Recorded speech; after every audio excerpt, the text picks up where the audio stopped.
हवाले से बड़ी खबर आ रही है। भारत के कड़े रुख से पाकिस्तान बुरी तरह से डर गया है। पाकिस्तान की इमरान खान सरकार ने डर की वजह से एलओसी के पास 40 गांव खाली करा लिए हैं, जबकि पीओके के 127 गांवों में अलर्ट जारी किया गया है। और इतना ही नहीं, घबराए पाकिस्तान ने एलओसी के पास लोगों की जो आवाजाही है उससे भी रोक दिया है। इसके अलावा पीओके के गांवों में पाकिस्तानी सेना की हलचल बढ़ गई है। साथ ही सूत्र ये भी बता रहे हैं कि पाकिस्तान ने पीओके में लोगों को सतर्क रहने के भी निर्देश दिए हैं और लोगों को भी एलओसी से सटे इलाकों में कम आने जाने को कहा है।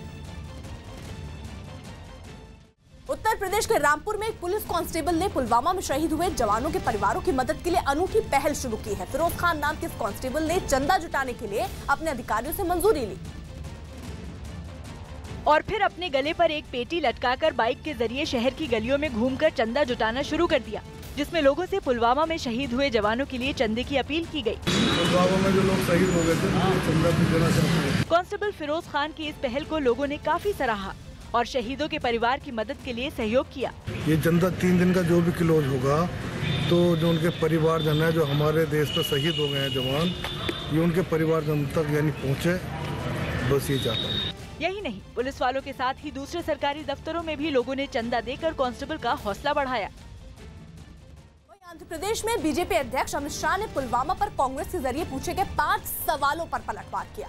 उन्होंने कहा कि पीएम मोदी को हटाने के लिए कांग्रेस आतंकवाद का सहारा ले रही है। और इतना ही नहीं, उन्होंने कश्मीर समस्या के लिए पंडित नेहरू को जिम्मेदार ठहराया और हमला बोलते हुए कहा कि पंडित जवाहरलाल नेहरू की वजह से देश की ऐसी हालत है। अगर सरदार पटेल जी को प्रधानमंत्री बनाया होता तो देश की तस्वीर कुछ और ही होती। कश्मीर समस्या का कोई जनक है तो पंडित जवाहरलाल नेहरू के कारण आज कश्मीर फंसा हुआ। अगर सरदार पटेल देश के प्रधानमंत्री होते तो आज देश में कश्मीर समस्या न होती। हैदराबाद सरदार पटेल को टैकल करना था। आज हैदराबाद गौरव के साथ भारत का हिस्सा बना हुआ है और कश्मीर जवाहरलाल जी टैकल कर रहे थे, वहां पर आज समस्या खड़ी हुई है। मुंबई के ठाकुरली रेलवे स्टेशन पर एक महिला सामने से ट्रेन को आता देख पटरी के बीच में लेट गई। ये महिला सीढ़ियों का इस्तेमाल करने के बजाय पटरियों पर उतरकर एक प्लेटफॉर्म से दूसरे प्लेटफॉर्म पर जाने की कोशिश कर रही थी। तभी स्टेशन पर सामने से ट्रेन आ गई, जिसे देखकर महिला अपनी जान बचाने के लिए दौड़ी और पटरियों के बीच में आकर लेट गई। इस घटना का वीडियो भी सामने आया, जिसमें साफ दिखा कि पीली साड़ी पहने एक महिला प्लेटफॉर्म से जैसे ही पटरी पर उतरी, तभी सामने से ट्रेन आ गई, जिसे देखकर महिला ने घबराने की बजाय सूझबूझ दिखाई और दौड़कर पटरी के बीच में उल्टी लेट गई। इस दौरान ट्रेन चला रहे ड्राइवर ने भी महिला को देखकर ब्रेक लगाए, लेकिन ट्रेन की एक बोगी महिला के ऊपर से गुजर गई। ट्रेन के रोकते ही प्लेटफॉर्म पर खड़े लोग वहां दौड़कर पहुंचे और ट्रेन के नीचे पटरी पर लेटी महिला को झाँक कर देखने लगे। इसी बीच जीआरपी और आरपीएफ के कुछ पुलिसकर्मी भी वहाँ पहुँच गए और लोगों की मदद से 2 बोगियों के बीच में मौजूद खाली जगह में महिला को बाहर निकाला गया। गनीमत ये रही कि इस हादसे में महिला की जान बच गई।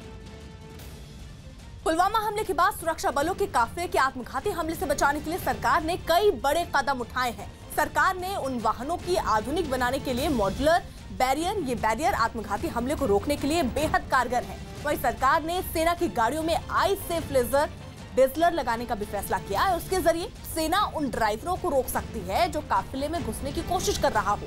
इसके अलावा अब सेना की गाड़ियों में लॉन्ग रेंज एस्कॉटिक डिवाइस भी लगाया जाएगा। इस उपकरण से सुरक्षा बल संदिग्ध वाहन या व्यक्ति की पहचान कर उसे रोकने के लिए अनाउंसमेंट करेगा, जो सीधे संदिग्ध के कानों तक पहुंचेगी।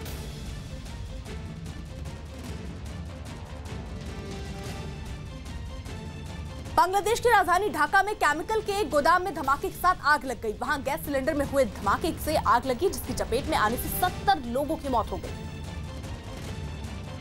जबकि आग की वजह से वहां कुछ और छोटे धमाके होते नजर आए। धमाकों की वजह से केमिकल गोदाम वाली इमारत आग का गोला बन गई। वहां से ऊंची ऊंची लपटें उठती दिखी। इस आग की चपेट में आने से 50 से ज्यादा लोग झुलस गए। इमारत की आग इतनी भीषण थी कि दर्जनों दमकल कर्मियों को पानी की बौछार करनी पड़ी। आग में फंसे लोगों को बचाव दल ने बाहर निकाला और उन्हें स्ट्रेचर पर अस्पताल लाया गया। इमारत में लगी भीषण आग की वजह से वहां एम्बुलेंस की दर्जनों गाड़ियां पहुंची थी। इमारत में कई लोग फंसे हुए थे, जिन्हें सीढ़ियों की मदद से दमकल कर्मी खोजते नजर आए। ये आग एक रिहायशी इलाके में लगी थी, जिसकी वजह से वहां दहशत मच गई। ये आग फैलकर 4 और इमारतों तक पहुंच गई, जो केमिकल गोदाम ही बताए गए, जिसने लोगों में और अफरा तफरी मचा दी। इसलिए दमकल कर्मियों के साथ आसपास के लोग भी आग बुझाने में जुट गए। इस भीषण आग की चपेट में आने वाले लोगों के परिवार वालों में चीख पुकार मच गई। इस दौरान इमारत में फंसे लोगों के परिवार वाले भी रोते बिलखते नजर आए।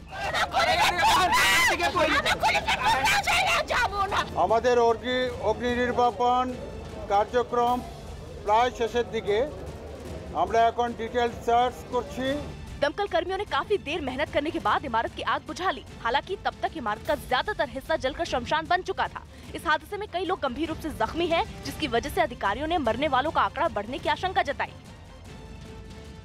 न्यूज 18 के ऑपरेशन क्लीन बोल्ड ने क्रिकेट की आड़ में पैसों का खेल खेलने वालों को बेनकाब किया, तो कई राज्यों की क्रिकेट एसोसिएशन में खलबली मच गई। बिहार क्रिकेट एसोसिएशन ने आनन फानन में स्टिंग के बाद कई अधिकारियों और अंपायर की छुट्टी कर दी। न्यूज 18 के ऑपरेशन क्लीन बोल्ड से खिलाड़ियों के चयन में होने वाले फर्जीवाड़े का पर्दाफाश हुआ है।